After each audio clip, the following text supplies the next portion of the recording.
Hello and welcome to our presentation today on the trust factor in leadership. My name is Charles Rogel and I'm the Vice President of Products and Marketing for DecisionWise. I'll be the moderator for today's presentation. Our presenter today is Brad Taylor. Hello everybody. Brad is the Vice President of Consulting Services at DecisionWise. He joined us recently after a long and illustrious career of over 30 years at General Mills, where he most recently served as the Vice President of Human Resources. At DecisionWise, Brad leads our team of consultants who deliver analysis, coaching, and training to clients around the world. DecisionWise has been in business since 1996, and we specialize in conducting 360 surveys, employee engagement surveys, and then providing training and coaching and development programs based on the results. Our focus is really on turning feedback into results. This webcast is based on one of the modules from our Leadership Intelligence training programs that are designed for senior leaders, mid-level managers, and new managers and supervisors. This webcast is scheduled for 60 minutes. Everyone is on mute, so if you have questions, please use the question tool to submit them. We want to encourage a lot of participation today, so we'll be reading your comments and questions as we go. This webcast has been approved for 1 hour of HRCI credit and 1 PDC from SHRM. So after the presentation, I'll send you an email that includes the activity codes to redeem for the free credit, along with links to the slides and other downloads.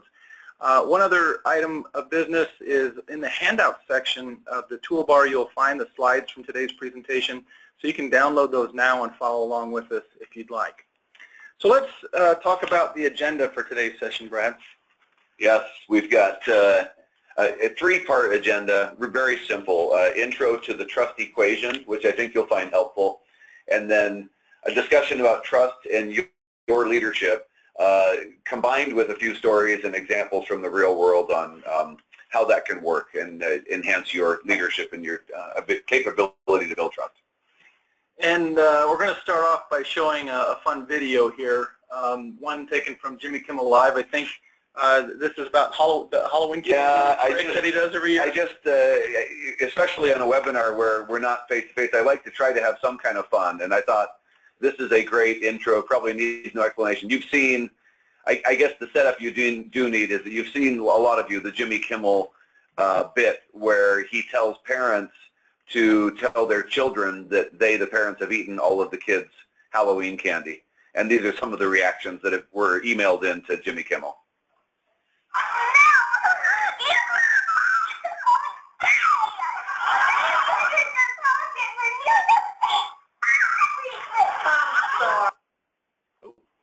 Sorry about that.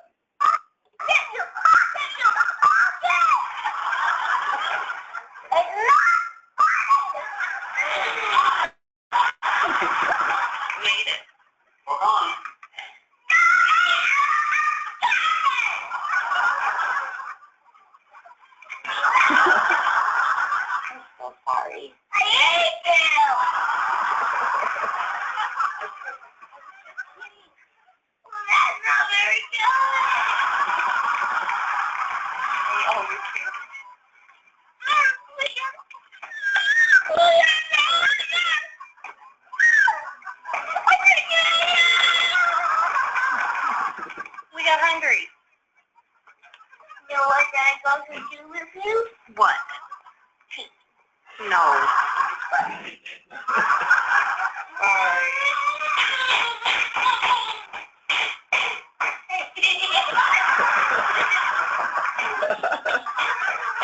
Back at it. Candies. Oh,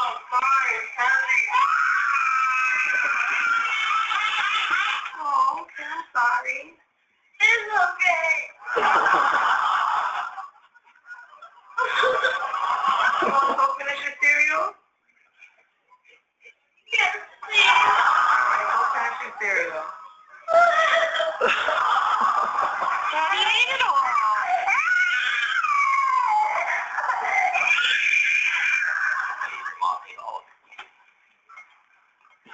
He throws the mom under the bus. We're really sorry. But we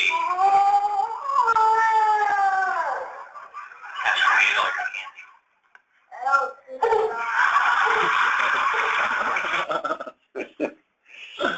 Oh, well, man. so I thought that's a lighthearted, but on the other hand, a good introduction to the topic of trust, because as you can see there, starting at a very young age and continuing forever, the human reaction to a broken trust is extremely strong.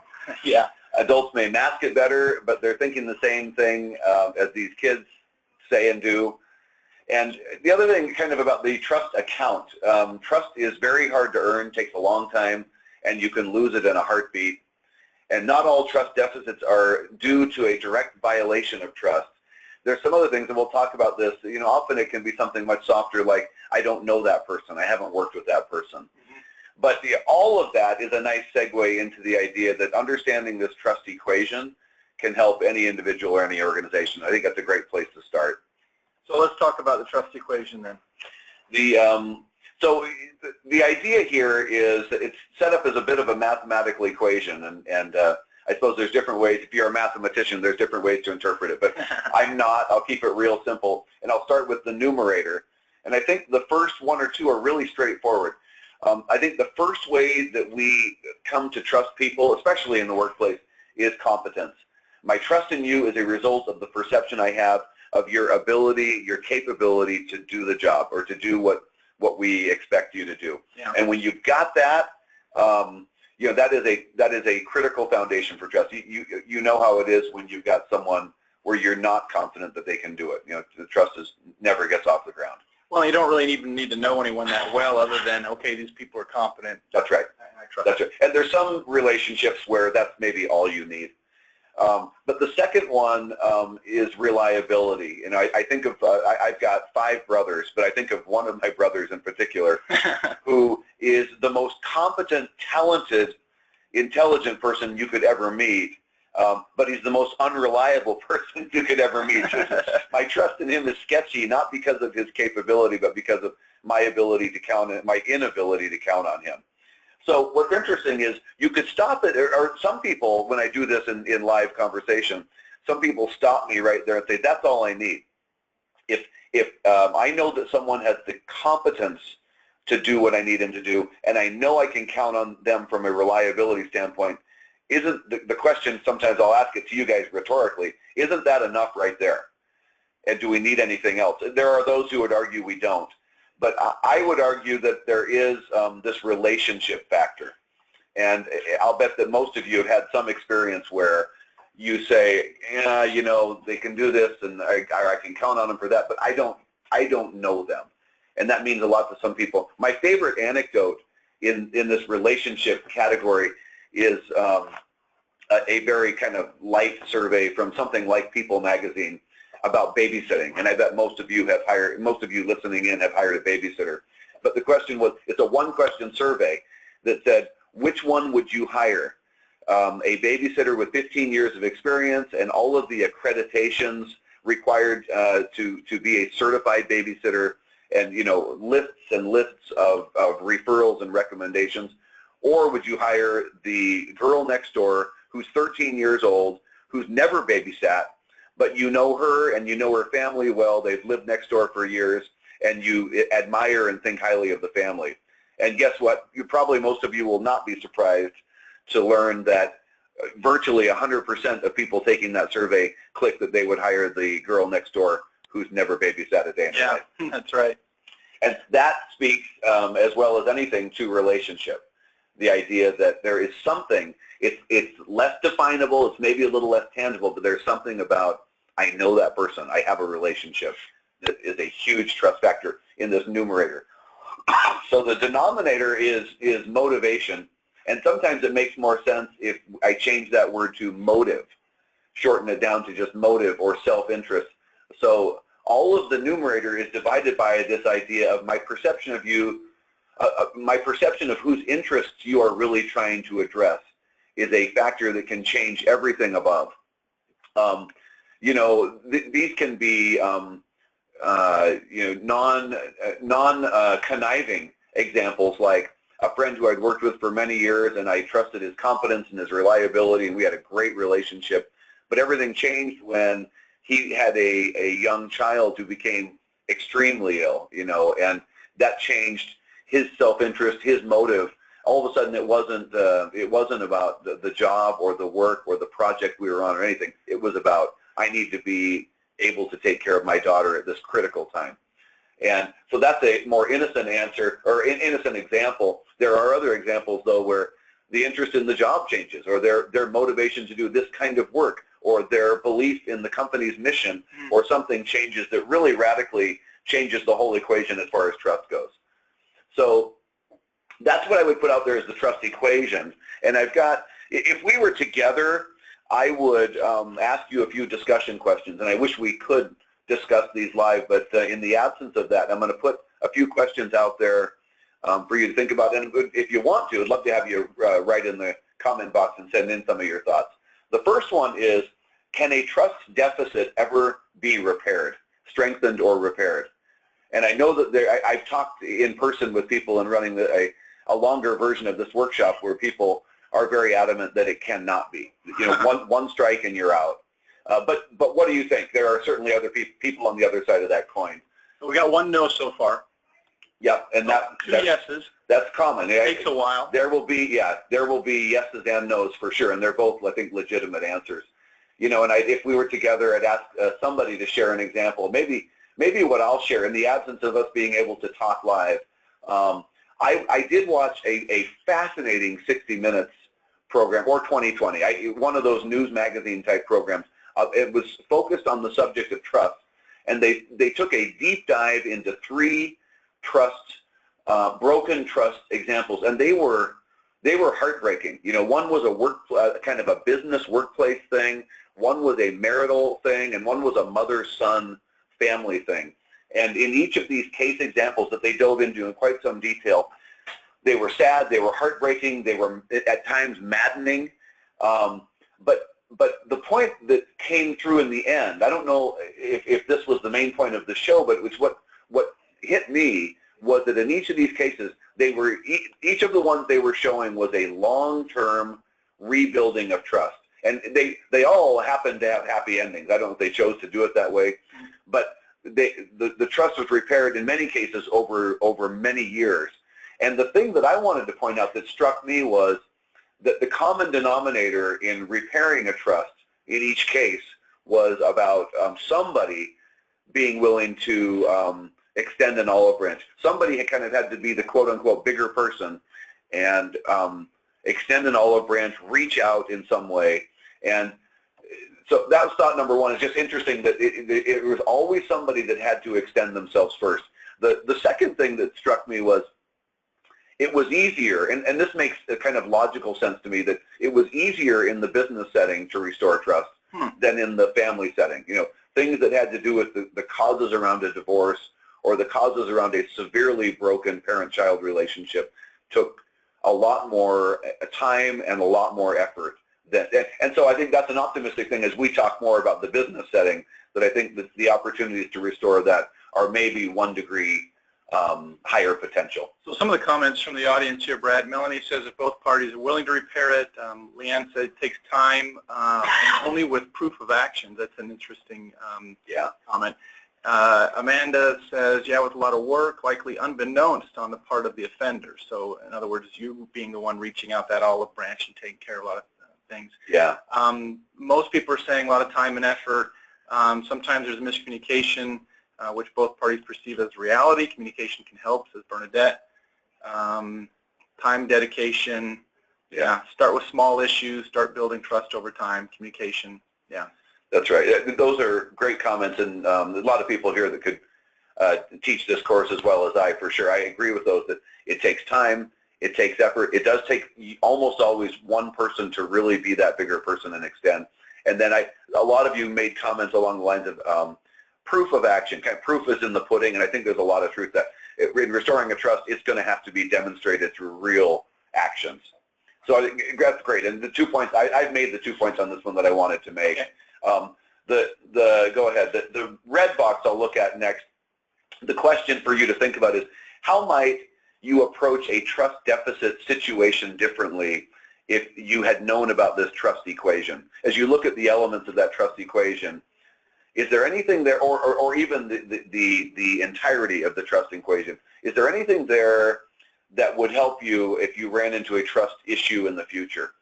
And I'm just going to cut to the chase with my own answer to this. I'm sure there are lots, and feel free to send them in. But mine is that, here's my main point.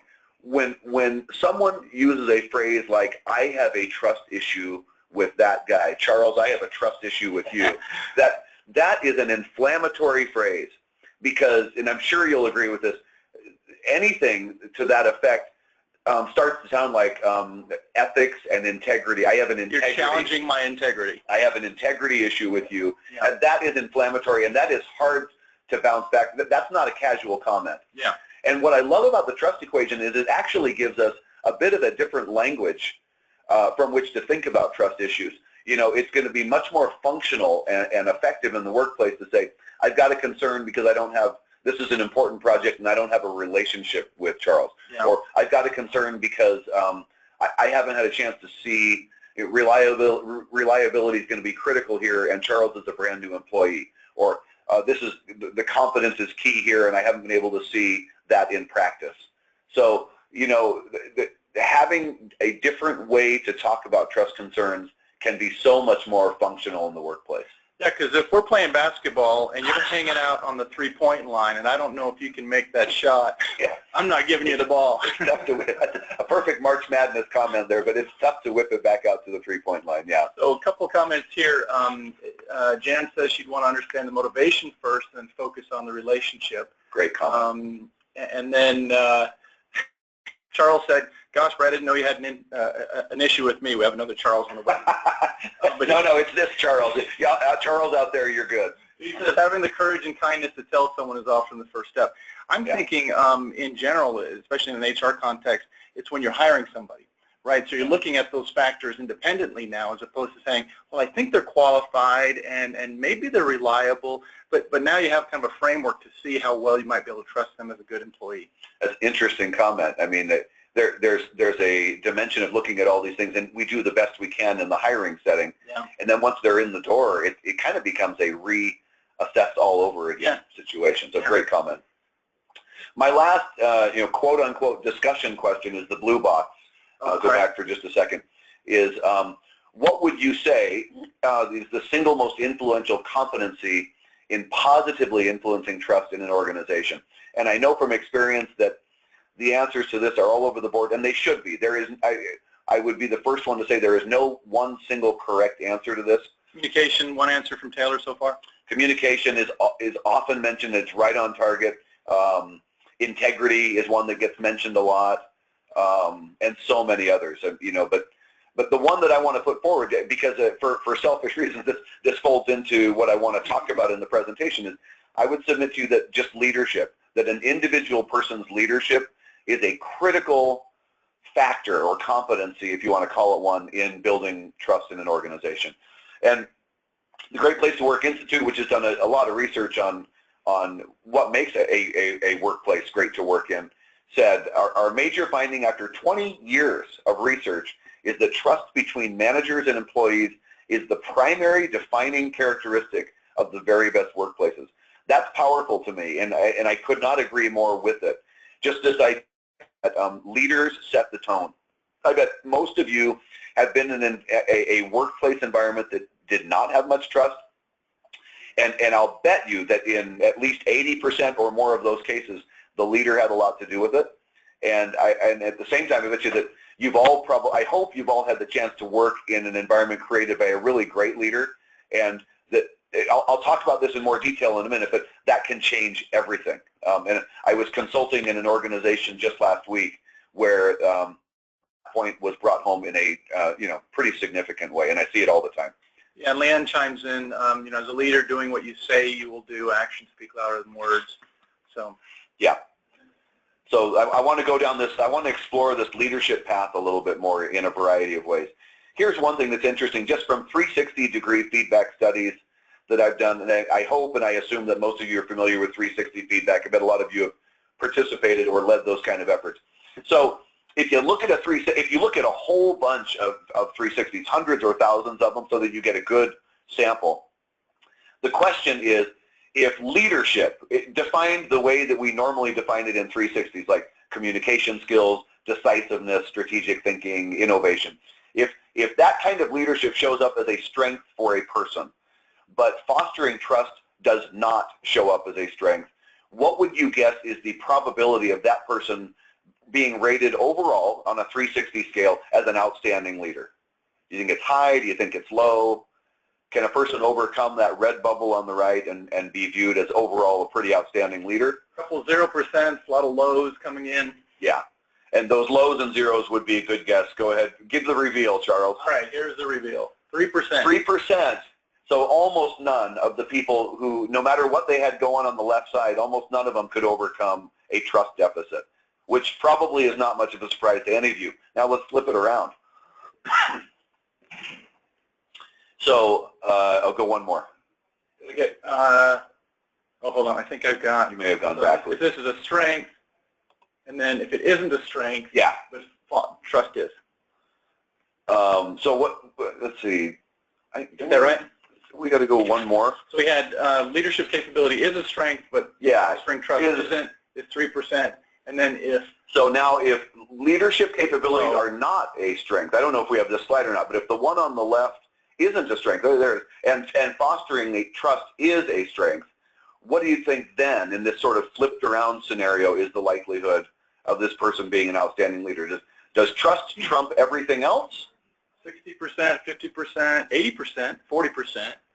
Okay, a lot of so 50%. Going higher. 75%. So some of you may be surprised to see that in this case, it's still only 11%. And again, we're talking about hundreds or maybe it's even thousands down the study of 360s. So it's a very valid sample size to say that no, trust doesn't trump everything else.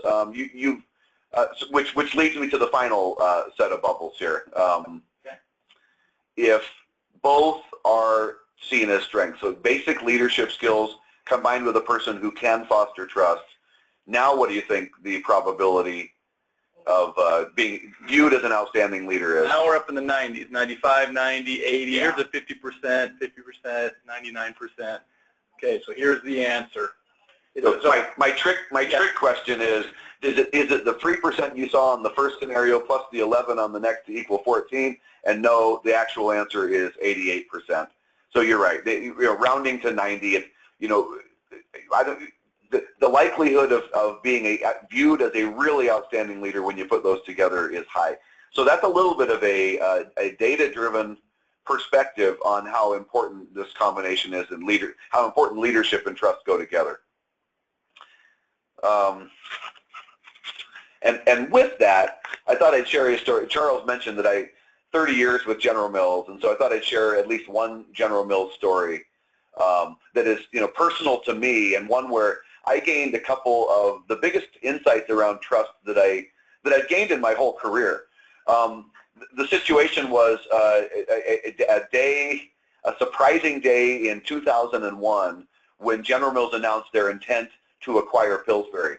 And I don't know if any of you live in Minnesota or in Minneapolis or just have roots to that world, then you'll understand and appreciate that General Mills and Pillsbury come from a very competitive crosstown rival type background. They set up shop back in the 1800s on opposite sides of the Mississippi River in Minneapolis, and from the early days when they were just manufacturing and milling flour to the 1900s and into more modern times when they were competing on a whole variety of different packaged food product areas, they have been intense rivals for a long time. So the idea of, I don't know, I was born and raised in California, so when I think of intense rivals, I think of the San Francisco Giants baseball versus the Los Angeles Dodgers, one of the most bitter rivalries I can think of. The idea that the Giants would wake up one day, I come from the San Francisco side of that equation, the idea that the Giants would wake up one day and say, we're going to acquire the Dodgers, it would just never go over. It would be like organ rejection. So that's kind of the feeling that a lot of people had here. And then the part of the story that becomes personal to me is I was asked to be the organization integration leader for two of the largest divisions from either company, the technology area of both companies, which headcount-wise was huge on both sides of the river. And immediately when I was announced as kind of being a point person for leading that integration, the intense questions and the paranoia almost immediately surfaced. Questions like, because they didn't trust you. Yeah, that's right. Well, yeah, on the Pillsbury side, a General Mills guy is going to lead this, and even on the General Mills side, what systems are you going with? What processes are you going with? What policies are you going with? And most intense of all, what people selections, and how are you doing people selection in places where there's redundancies? Anything that you can imagine that is a decision to make in this huge division it wasn't just a question, it came with all the emotion and intensity that you can easily imagine. So my insights, to make a long story short, because it's an incredibly long story, is I gained two very helpful insights. Number one was transparency is a key. I created a template. I bet I had help in creating a template, but created a template that everyone could look at and say, this is the process, and these are the things that we will explore and discover on in order to make decisions. And we will be very transparent about bringing key stakeholders from every side and every angle of a topic. So if we're going to talk about systems, we'll bring in everybody that has is a stakeholder or has a experienced point of view on systems, and we will explore it deeply, and we'll make sure that everyone is heard and that everyone is understood, and that the criteria around how we make a decision are clear to people. And so the two insights here were, one, that having a transparent process versus everyone imagining that these decisions are made in some sort of closed door, proverbial smoke-filled room would absolutely destroy the organization, I believe. And yet, them, on the other hand, them knowing exactly what the process is, what the criteria are, and who's involved in the decision let a lot of the bad air out of the balloon. The second was this idea of listening and understanding. The simple fact that the people in the room we took the time to make sure they were heard, that they were clearly understood, and I would practice that active listening thing of actually playing back, here's what I think you're saying, make sure that they nod and say, yeah, you do understand my point. And the interesting thing to me was, then, after all of that, the decision didn't receive very much pushback.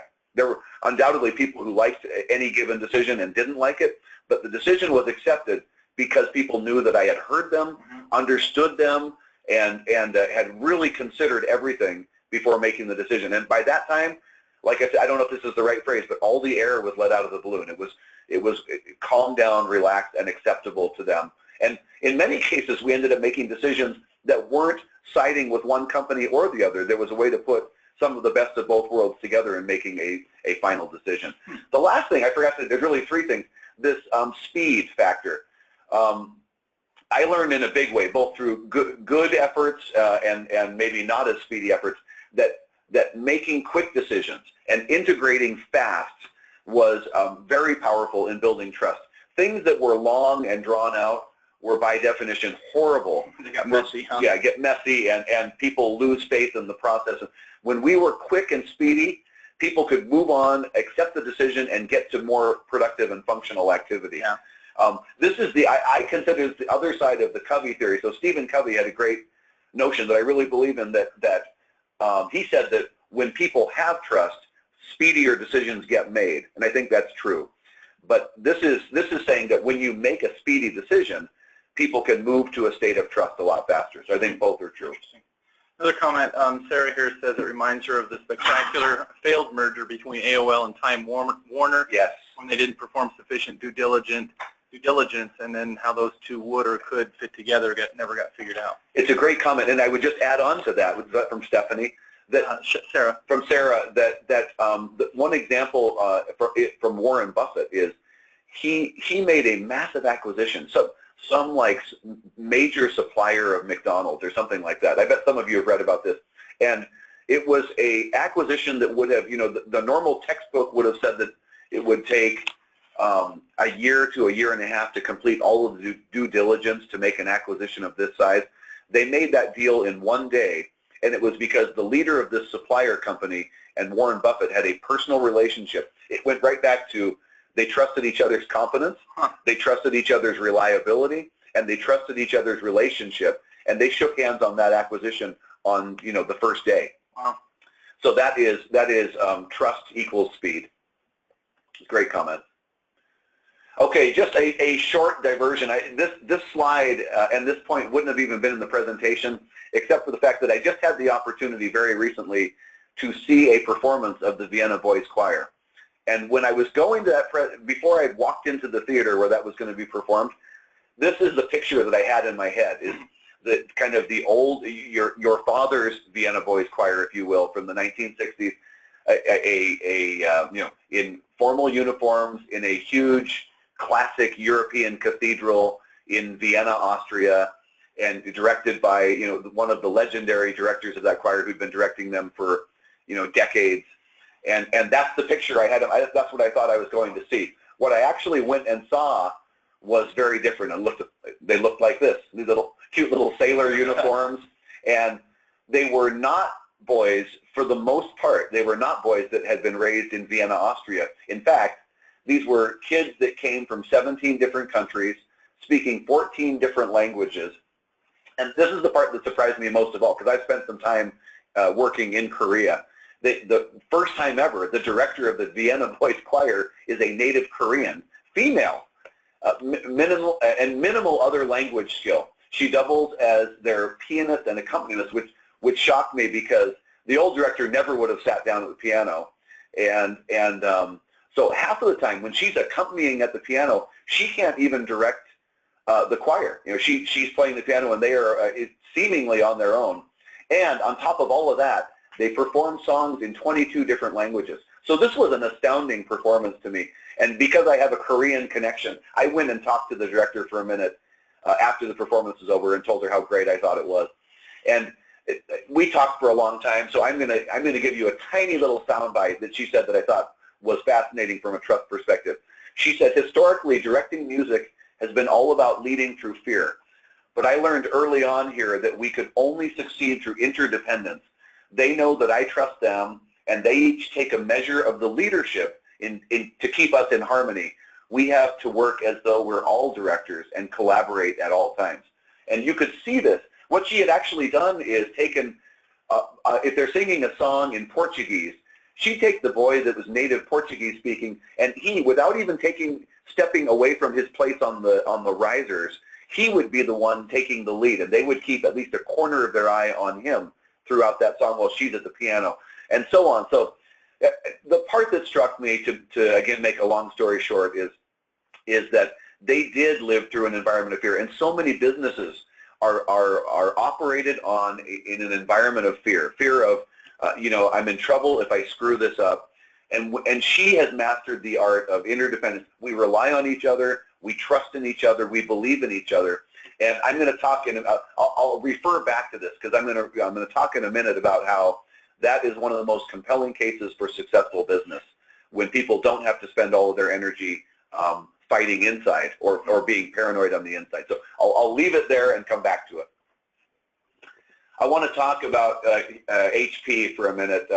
I should have shown you a quiz question to see if anyone could name those faces in the top picture. That's Dave Packard on the left and Bill Hewlett on the right. So the great Hewlett and Packard, and I have a huge amount of admiration for them. The smaller picture below is my dad back in the either late 50s or early 60s. My dad was a smart guy. He went to work for a small startup company in 1954 called Hewlett Packard. Nobody had heard of it. No one in the family had heard of it. And everyone kind of questioned, what are you doing? He went to Palo Alto, California. And he had opportunities to go with bigger name companies at that time, like General Electric and et cetera. And so he went to this little startup in a little tiny building. They were just out of the garage and in this little building on the hill in Palo Alto. And he used to come home you know, I'm one of 8 kids, but he'd come home to us kids and tell stories about HP. And we get to meet Hewlett and Packard at company picnics that they had all the time. And anyway, I came to admire these guys, and I think this is what made HP so successful in the 50s and 60s and maybe into the 70s. But two or three really short stories that I think make a great point.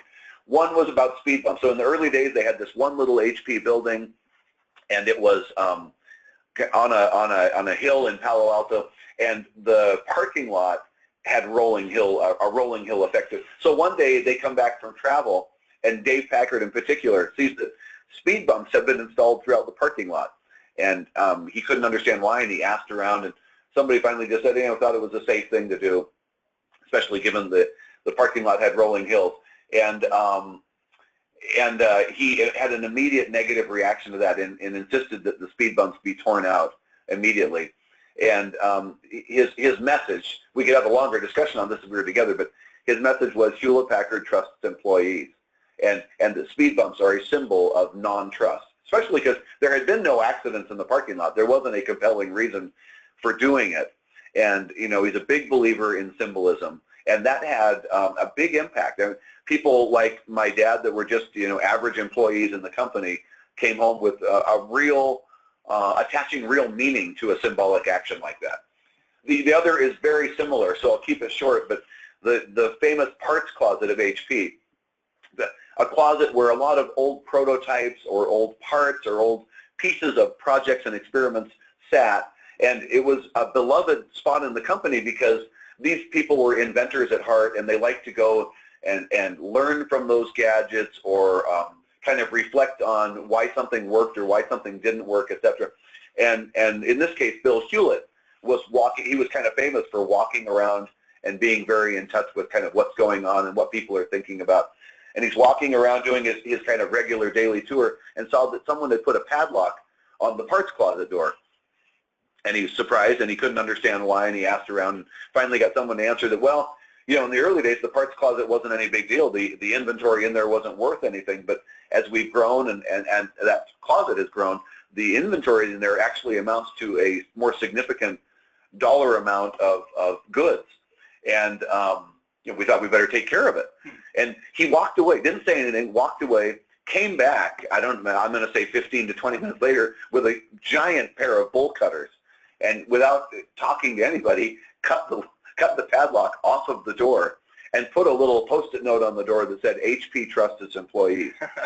And so again, a simple story, in many ways a great story, but I think it's just the idea that in each of our organizations, symbolism matters, and we can each find ways to build trust through things that are both real and symbolic. So I share those for what it's worth. The last kind of epilogue on the real Hewlett and Packard, when they were still hands-on running the company, is they finally, after decades of success, hit their first bump in the road as far as business. They had a point where the board of directors pushed them on the idea of should there be layoffs, should we do some kind of a cutback or a right-sizing of the organization. Yeah. And as ever the innovators, there's always the opportunity for, as the headline here says, innovation to build trust. They came up with this idea, and I think they were one of the first to say, rather than setting up a win-lose situation where higher-level people like us keep our jobs and lower-level people get laid off, we could go in this together and everybody take like the equivalent of a half day off per week and commensurately lower our pay to make it, to weather the storm, and then we all come out together without sacrificing anybody. And that really stands out strongly to me as innovating for a win-win solution, which is a huge factor in building trust. We all know a lot of CEOs in this day and age kind of operate from the mentality of, I'm going to set it up so that others will sacrifice so that I, the CEO, can gain. And HP, we're all about we'll sacrifice together so that everybody can gain, or everybody can weather the storm. So I thought that's a cool juxtaposition. So I don't know how to segue from Hewlett and Packard to Scottie Pippen, but right. There's just a short anecdote, and I bet some of you probably are familiar with the Chicago Bulls and their history. And I'm going to tell a short story about Scottie Pippen that is less flattering, and I'm sure he's a better guy than this one moment that is not his shining moment. But this is in the era, one of the eras where Michael Jordan was not with the team. He's in one of his retirements, off playing baseball or whatever. And so Scottie Pippen was kind of the man on the team. And this moment was in the playoffs, so critical time in the playoffs against the New York Knicks, and it's the final seconds of the game, and Chicago has gotten the ball back, and they're down by 1 point. So they got, like, I don't know what it is, but 4 or 5 seconds to make a basket to either win or lose the game. And they huddle around their great coach, Phil Jackson, and Jackson draws up a play. And the play is drawn up to have Tony Kukoc, another teammate, take the final shot. And Scottie Pippen was offended by that. He thought any critical final shot should be going through me and should be taken by me. And so when the play was drawn that way, probably very intelligently, because you'd think that the other team would double cover Scottie Pippen. Right. But the point is, he was offended and his ego was on the line, feeling like that ought to go through me. So the shocking part of the story is that when they broke and came back out on the floor, Scottie Pippen refused to go back out on the floor. He sat on his chair. And commentators, I'm sure you could probably YouTube or Google this up, but commentators were actually speculating that, oh, he must be hurt. Why wouldn't he be coming back out? Yeah. And it's less important to the story, but they executed the play that the coach had drawn up, and Kukoc, in fact, made that final shot, and the Bulls won the game, despite Pippen sitting on the bench. But the thought question is, that's a weird segue into what is the opposite of Scottie Pippen-style leadership.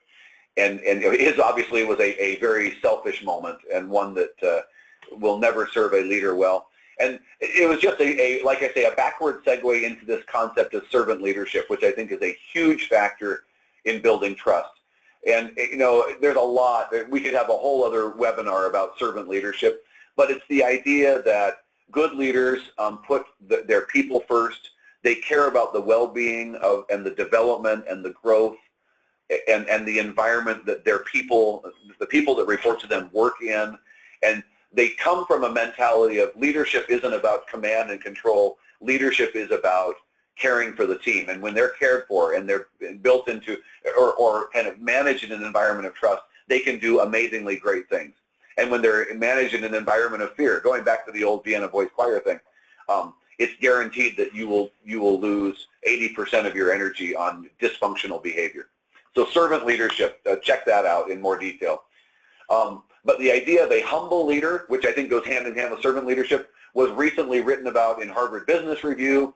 Again, this was an interesting study of using 360 feedback that said that it's very interesting. Leaders who self-rated themselves in a 360 feedback process, and their ratings tended to be lower than the ratings from other people around them, those were the leaders with the highest overall outstanding leadership scores.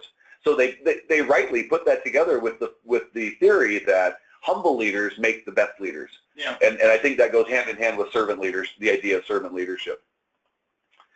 So this is, I said I'd refer back to the Vienna Voice Choir, and this is the idea that whether you're talking about humankind, a million years ago, and the dangers that threatened them. Hiding in a cave. Worried about storms and animals and saber-toothed tigers, or whether you're talking about a corporate business setting today.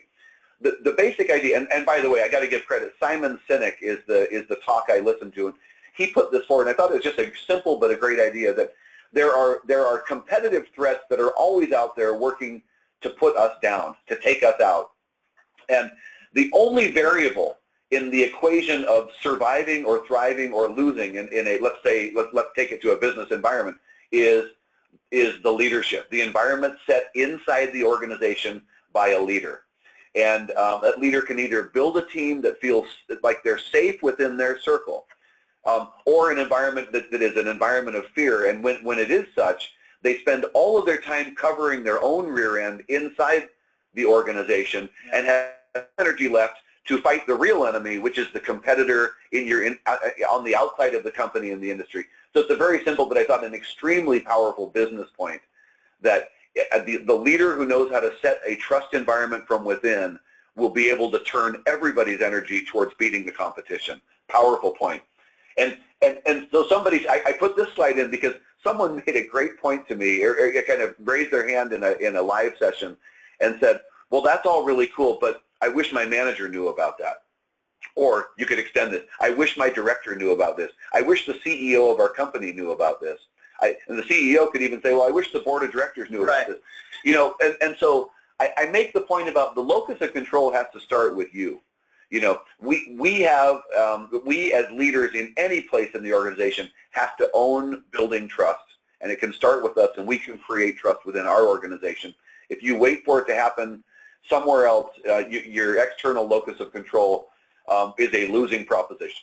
So the only variable is the condition set inside the organization by the leader, and that leader has to own it and be the one who feels that internal locus of control. Which is interesting because some leaders will say, it's good to have this internal competition, to have people kind of vying for positions, right. and they're kind of struggling and reaching and that sort of thing. But you're right. It's like at the same time, you're struggling for your own job. You're worried about your own position, not worried about where the company's necessarily going. Yeah, and there's a point there. I think there's probably some kinds of competition. Certainly, competing with our external competitors is good, and maybe there's some kinds of healthy competition from within. But when it turns to an environment that is mainly managed through fear and managed through distrust of members of our own team, which most of us have experienced that kind of environment, unfortunately, somewhere in our career. That's the point where you've sucked up all of the otherwise productive energy in the org. So I'm going to wrap up the webinar. I see my time flying by with a story, again, one that's personal to me about Mark. This is a young man that I got to know in my days in Minnesota. Incredible young man. He was a part of a church youth group that I was an adult leader advisor to, and great kid, coming from relatively humble circumstances. He was going to have nowhere near the kind of money that would allow him to go get a university education. And so he signed up for ROTC training. And most of you know that, but the deal with ROTC, to the extent that I understand it, is you sign up to be a part of the ROTC, which is like a military training, and the military in turn will pay for your college education. So great deal. I think he would honestly say that he had he never imagined that would lead into actual combat experience. He's going to learn do the training and go through those steps in order to get a college education. But all the things that have happened in the Middle East came around, and Mark was in fact called into service in Afghanistan. And the area that he was assigned to work on and ultimately be a platoon leader on was the diffusion of IEDs, improvised explosive devices. And in that, he became a great leader. He was a guy that led many extremely successful operations. He led and trained and built the kind of platoons that you'd want to be a part of, in the sense that he built the team, he empowered the team, he trusted the team. He talked about, because I personally know him and I've talked to him a lot about this, he said there were other peer leaders of his that were more like the dictators, as he'd say, where once they'd achieved that position of leadership, they'd say, well, I am no longer going to get anywhere near an IED. I'm going to assign that to people that have less seniority, and they're going to do it and earn their stripes, etc. And then there was the roulette wheel type people that say, well, we'll all share a piece of the ownership here, we'll all take turns and we'll rotate around in taking that. But Mark was kind of the ultimate caring servant leader, in the sense that he would never let a diffusion activity happen without him being right there, because he felt like, I'm the one who has the most experience, I have the most technical knowledge, and I care about the safety of everyone on this team, so I'm going to be right there to make sure that it's done right and to help anyone from feeling like they've been put into a situation where they don't feel comfortable. And he was beloved for that, and he was so respected for that. But ultimately, you may get a sense for where the story is going. Ultimately, a dog, where they have these incredibly gifted, bomb-sniffing dogs, made one misstep and stepped on a bomb that they were near, and it exploded. And Mark had a horrific accident from that, where he lost his left arm and both of his legs. One of the most devastating injuries that you can have. And he described for me how, when he woke up in a hospital, shipped over to Germany, and woke up in that hospital, that his initial reaction was wishing that the bomb had just outright killed him, because it was hard for him to imagine how life would go on with no legs and one arm. So devastating injury beyond anything that I can imagine. But the story, and the reason I share it, is Mark, when he was I wish I brought the picture of this, but when he was in that hospital, he very quickly came back to his regular leadership self, where he saw other people coming in with similar types of devastating injuries, and he very quickly figured out that he could be a team builder and kind of a rallier of people whose morale was down. He created games like wheelchair tag around the facility and a myriad of things that really kind of raised the spirits of everyone around him. And he became not only a legend for what he had done in Afghanistan, but a legend for what he'd done for wounded warriors like himself in those situations. And so some of the behaviors that he demonstrated that I've tried to describe, I don't know if I've described them well, is he acted out of the servant leadership concept. He acted out of true and sincere care for his team, always. He never made any activity or effort or initiative that they had about himself. He never asked the question, why me? In fact, his famous quote, the thing that they always said of Mark is that he would have done the same thing for us. And he would often be quoted as saying, this is what you would have done for me. He completely owned building trust on his team. He wouldn't be the dictator. He wouldn't be the roulette wheel. And he was honored in Washington, D.C. as building one of the greatest teams in Afghanistan. He worked to pick people up. Even in his own toughest times, he continued to care and pick other people up through his leadership. And so I think he really was not a famous person, but a true servant leader, and one who now, his efforts in life now are leading a foundation to help people that have gone through similar circumstances to his own. One cool epilogue to the story is that he had a goal to be able to walk out, and I wish I could show you the video of him learning how to walk again on prosthetic legs, but he learned how, he had a goal to be able to walk out onto the tarmac to greet his team when they came home from Afghanistan, and he successfully did that with a prosthetic arm and 2 prosthetic legs. He walked under his own power out across the airport tarmac in D.C. to greet his team, and it was an amazing, as you can imagine, reunion.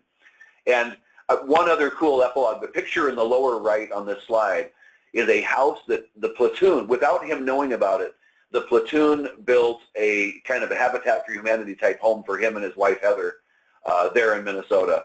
And there's a plaque on the side of that house that says, "You would have done it for us." Practically brings a tear to my eye. I know. So I take maybe too much time on the story, but I thought a real life, low level example of servant leadership and how powerful that can be is a good thing to end on. So in summary, I'm right at the time where I should summarize. I encourage you to utilize the trust equation as a more effective way to talk about trust and to de-escalate what can be sometimes very challenging or emotional trust issues. And to remember that your leadership builds or destroys trust, that most of trust is about how a person leads and sets the tone within a group.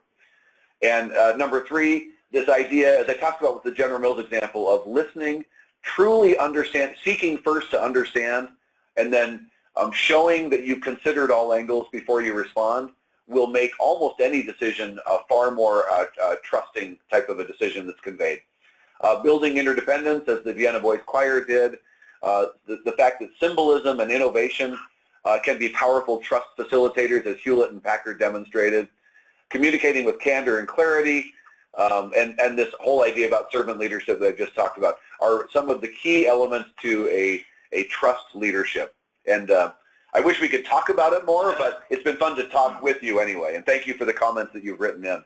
So Brad, there are a few questions that I want to get to, but first I want to thank everyone for attending as well as your participation here, Brad.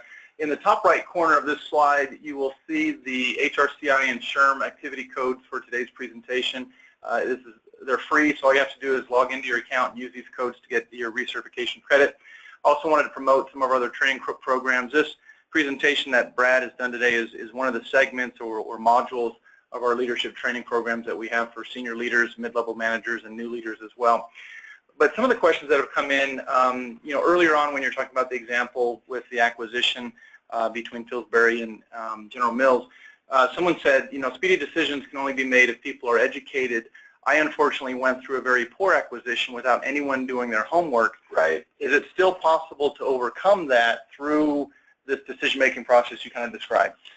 Yeah, I mean, I would certainly say, first of all, it's never too late. How can I share this? I'm not going to name the names of the companies because I feel like it would be inappropriate, but I had a wonderful boss at General Mills who had come from another consumer goods company, and that other company that he'd come from made an acquisition of a different food company, and it was a fascinating case study because they made the acquisition and they never attempted to integrate, which to me is the greatest crime in the world. Like, you know, they basically said, and this is sometimes referred to in the industry as a bolt-on acquisition. Leave them alone, let them continue to do what they do, which is a travesty in my mind in a couple of ways. Number one is, one of the reasons to do an acquisition is to learn from each other and gain the strengths that come from the power of 1 + 1 can equal 3 in these things. Yeah.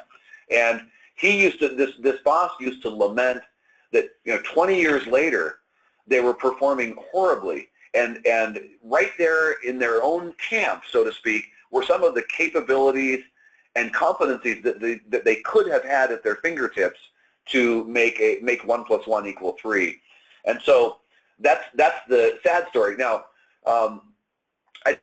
principles that I've talked about, it's never too late to use them. The best time to use them is on day one and move as fast as you can. But even if I became the leader tomorrow of a company that had made an acquisition 3 years ago and still had not broached the integration, I would immediately call for the integration, and I'd exercise these same principles of bringing key stakeholders together, holding extremely thoughtful listening meetings, and then making speedy, decisive decisions to move the company in the right direction, and having people understand, here's why we made the decision, and you know, you'll get 99% support on those, and it'll take the company in a far better direction. So I hope that makes some kind of an answer to the question. So Michael had another question. Is it possible to trust without communication, for example, blindsiding the employees with the company decision? I think that's a situation most leaders are thrown into, in that they have to be the messenger of this new decision from the top. Yeah. And you know, the employees are left reeling. You know, it's certainly it's a suboptimal situation, and I don't know that there is a one-size-fits-all answer. But I would say, kind of like that slide I showed, the red box with the bubble inside, that you know, I have had experiences where there was some kind of mistrust from above, but going back to this locus of control concept, you know, I'm a firm believer that that you can still manage what's within your control and create a team of trust. And I hate to use the term circle of trust because that's from a funny movie, but you can create a circle of trust for your team. And sometimes a great leader is the ultimate buffer between mistrust from above and what this team needs to do. Yeah. And so it may not be perfect, but a great leader can still create a buffer of trust for the team so that they can survive and thrive despite external or higher up circumstances. So one last question from Anna. What suggestions do you have for leaders who need to improve the way their motivations are perceived? Is it as simple as verbalizing that the leader cares about the staff? Yeah, I think it's always two things. It's the talk, meaning the communication, having that leader talk about his or her motivations and his or her goals and objectives and desires for the organization, and then it's walking the talk. And that leader has got to find some ways to have people see in action, not just in words, that they really back up what they're saying.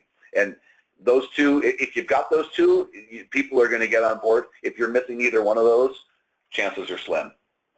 Great. Well, thanks, Brad, and thanks, everyone, for your questions and comments during today's session. We look forward to having you join us on a future webinar, and look forward to my email in the next hour or two with a link to the slides and the activity codes for today's presentation. Thanks, everybody. Thank you.